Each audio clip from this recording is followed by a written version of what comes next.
Man, talk about a nail biter. Did you see that Chiefs game? Oh, yeah. Definitely a game that went down to the wire. To pull off a win like that with Mahomes playing on a bum ankle, that's got to say something about the Chiefs' resilience. Yeah. But let's not forget what happened to Tank Dell. That injury looked rough. Absolutely brutal. So we've got a ton to break down today, folks. Game recaps, expert opinions, and all the latest on the payoff picture. Yeah, there's a lot to dig into. Should be an interesting deep dive today. Let's start with those Chiefs, huh? Yeah. 14-1. Right. I mean, they just keep on winning. You know, it's impressive, right? Especially when you consider that they're not just scraping by.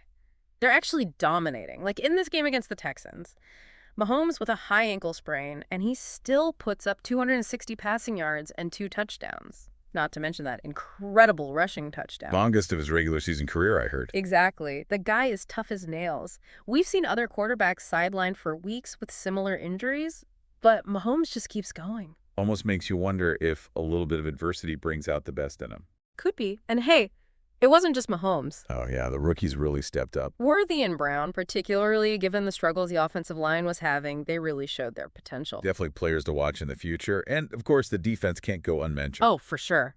Hicks and McDuffie both grabbing picks that led to points. That's the kind of defensive performance that wins championships. Absolutely. Okay, now let's talk about Tank Dell. That injury was just heartbreaking. Dislocated kneecap and a torn ACL after scoring a touchdown. You hate to see that happen to any player. Yeah, no kidding. Such a tough break, especially after making such a great play.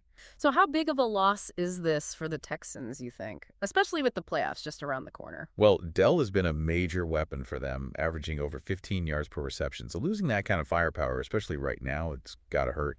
And then on top of that, they lose safety Jimmy Ward for the season as well. Another huge blow to their defense. Midfoot sprain, need surgery. Just a rough week for the Texans, man. You said it. Clinch the AFC South, then lose 2 key players. It's like taking 2 steps forward, then getting knocked back 1. Exactly. It's going to be interesting to see how they adjust, especially for that next game against the Ravens at home. No doubt about it. A game that already had huge implications for the Texans just became that much more important. Speaking of important games, the Chiefs are looking pretty good right now in terms of securing that #1 seed in the AFC. 87% chance of getting home field advantage throughout the playoffs. Not bad at all. Yeah, it's huge. You know, we talk a lot about momentum and all, but home field advantage in the playoffs is just massive. It's not just about the crowd and feeling comfortable, although those things definitely help.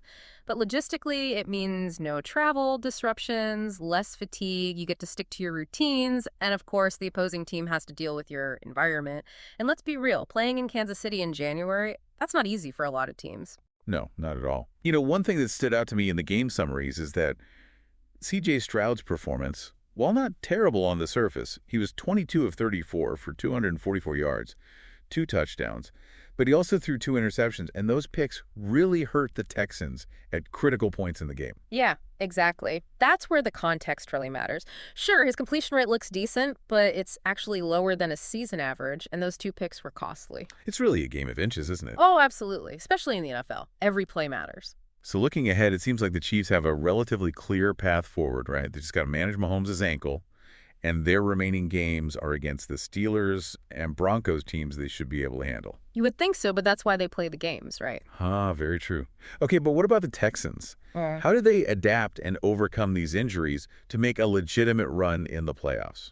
Well, on offense, it's going to be all about finding ways to compensate for Dell's absence. He was such a threat to stretch the field, so now they've got to figure out how to create those explosive plays without him. Right, and on defense, it's all about filling the void left by Jimmy Ward.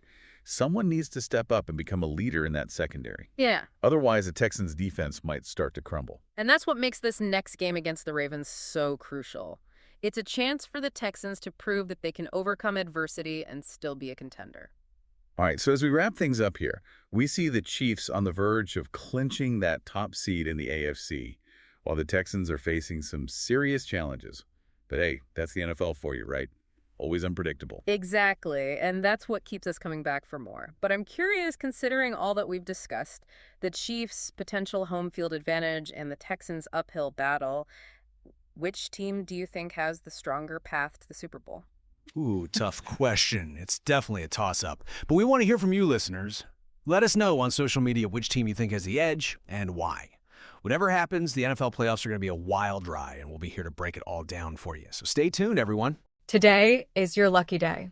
Today is the day that our $3 website works for you, paying you directly to your PayPal daily. Imagine $3 ongoing continuous payments to your PayPal account. Imagine falling asleep and waking up to $300 in your PayPal account. How would this make you feel? How could this help you? What bills could you pay? What kind of fun could you have? What does that retirement look like now? All for a one-time payment of $3. This website is DFY done for you, fully built and completely hosted, and never stops collecting payments for you. You have spent $3 on coffee on a regular, but that coffee won't help you create multiple streams of income. Click the link below.